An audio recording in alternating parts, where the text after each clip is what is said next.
जय सिया राम। श्री हनुमत भक्ति दर्शन चैनल पर आपका हार्दिक अभिनंदन, स्वागत। साप्ताहिक सत्संग की इस कड़ी में आज हम अपने चैनल पर कुछ यूथ ब्रिगेड के डाउट्स को क्लियर करेंगे और श्री हनुमान जी के चरणों में जो हनुमान चालीसा की साप्ताहिक सत्संग व्याख्या वेदांत सम्मत हम करते हैं, उसी को आधार मानकर हम 3 बातें आपको बताएंगे जो बहुत ज़रूरी है आपके लिए। देखिए, आज हम दोहा नंबर 17 और 18 को लेंगे, जिसपे सबसे ज़्यादा डाउट्स हैं। और दोहा नंबर 17 है, तुमरो मंत्र विभीषण माना, लंकेश्वर भई सब जग जाना, और युग सहस्त्र योजन पर भानु, ले लियो ताही मधुर फल जानू। तो ये जो पहले वाला है 17 नंबर का दोहा, ये तो बड़े आराम से समझ में आ जाता है। लेकिन 18 नंबर का जो दोहा है, उसमें जो हमारा यूथ है, जो भी 7th क्लास से लेकर के 12th क्लास में है, उसके बहुत सारे डाउट हैं। और वो जब हनुमान चालीसा का पाठ करता है तो वो एक बार करने के बाद दूसरी बार करता ही नहीं, क्योंकि वो ये इसमें भ्रमित हो जाता है कि युग सहस्त्र योजन पर भानु, लीलियो ताही मधुर फल जानू, ऐसा कैसे संभव है। तो भैया, ये थोड़ी सी गलती हुई है धर्म प्रेमियों से, जो अपने आप को कहते हैं सनातन रक्षक और आस्तिक।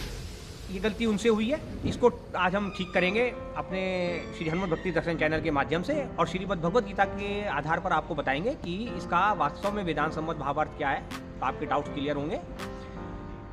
पहली गलती तो यहीं पर हो गई कि जब आपने हनुमान चालीसा का पाठ किया और बोला तुमरो मंत्र विभीषण माना, लंकेश्वर भई सब जग जाना, तो हनुमान जी की बात को मान करके, हनुमान जी के मंत्र को मान करके विभीषण लंकापति हुए, और आपने कहावत बना दी घर का भेदी लंका ढाए। तो भैया, आपने डाउट्स क्लियर कर लो। ये नहीं था जो आप कहते हैं ना कि घर का भेदी लंका ढाए। दरअसल सही कहावत थी, धर्म विरोधी लंका ढाए। आपने धर्म विरोधी हटा करके घर का भेदी कर दिया। तो पहली गलती तो यहीं पर कर दी आपने, जब आपने हनुमान चालीसा पढ़ते हुए पाठ किया कि तुमरो मंत्र विभीषण माना, लंकेश्वर भय सब जग जाना। तो जिसका सीधा भावार्थ है कि आपके मंत्र को मानकर, आपके राम नाम रूपी जाप को मानकर विभीषण लंकापति हो गए।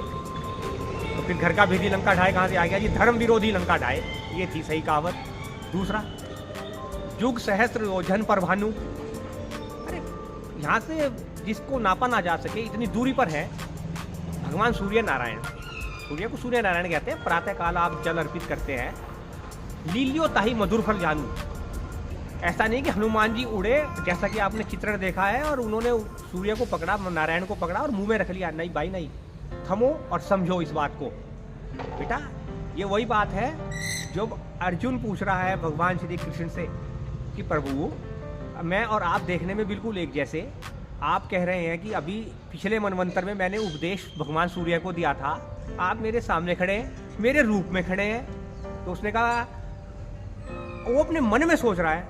अब मैं आपको बताता हूँ कि भगवद गीता में भगवान श्री कृष्ण ने अर्जुन से क्या होगा और हमें अर्जुन क्यों बनना होता है। हमें ये जो आप आजकल अनेक चैनलों पर देख रहे हैं ना, अनेक यूट्यूबर्स हैं, इन्फ्लुएंसर्स हैं, बेहिसाब बेधड़क साहब, न उन्होंने अष्टावक्र गीता पढ़ी, न उन्होंने योग वशिष्ठ पढ़ा, न उन्होंने श्री रामचरितमानस को समझा, न उन्होंने वाल्मीकि रामायण पढ़ी, न उन्होंने जो है जी निर्वाण षटकम पढ़ा, न उपनिषद पढ़े, न दुर्गा सप्तशती पढ़ी, कुछ नहीं पढ़ा।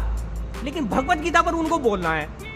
और ऐसे दसियों हजार चैनल चल रहे हैं। मैं फिर आपसे कहूँगा, आप श्री हनुमत भक्ति दर्शन चैनल इसलिए देखिए कि आपको इस पर यथार्थ रूप में जो कुछ भगवान श्री कृष्ण ने अर्जुन से कहा। मैं भैया कृष्ण तो हूँ नहीं, मैं तो अर्जुन हूँ भैया। किम कर्तव्य विमूढ़ कौन है? अर्जुन। अर्जुन पूछ रहा है प्रश्न, तो आपको अर्जुन बनना है। मैंने पहले भी कहा है अपने चैनल के माध्यम से कि आपको कृष्ण नहीं, आपको अर्जुन बनना है। जब आप अर्जुन बन करके कृष्ण के सामने जाएंगे तो आप उस पूरे इस संसार को भी समझेंगे और अपने अध्यात्म को भी समझेंगे। धर्म का मतलब ही है अध्यात्म को समझना, अध्यात्म में जुड़ना। तो जितने उसके डाउट्स थे, तो भगवान श्री कृष्ण, मैं आपको आधुनिक भाषा में बताता हूँ, भगवान कृष्ण ने उनसे कहा होगा अर्जुन से कि बेटा अर्जुन, ये जो पंचभूत महाभूत तू देख रहा है ना, ये सारे मुझसे उद्भूत है और तू इससे उद्भूत है।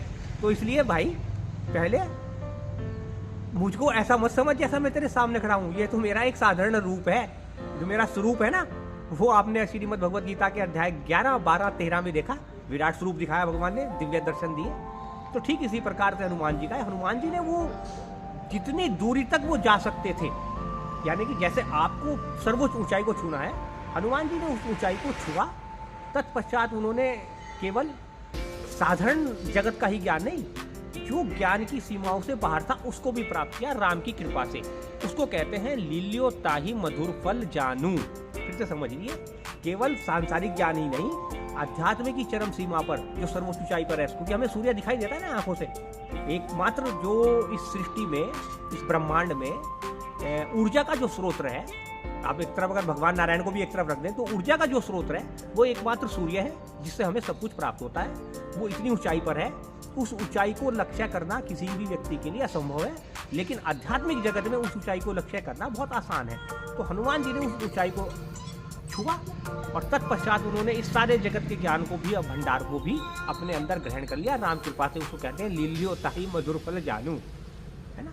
फिर हम आपको उसके बारे में इसके बाद आगे बताएंगे, आगे कड़ी में हम आपको श्रीमद् भगवद गीता के बारे में बताएंगे। आप देखते रहिए श्री हनुमत भक्ति दर्शन चैनल, बने रहिए हमारे साथ। जय श्री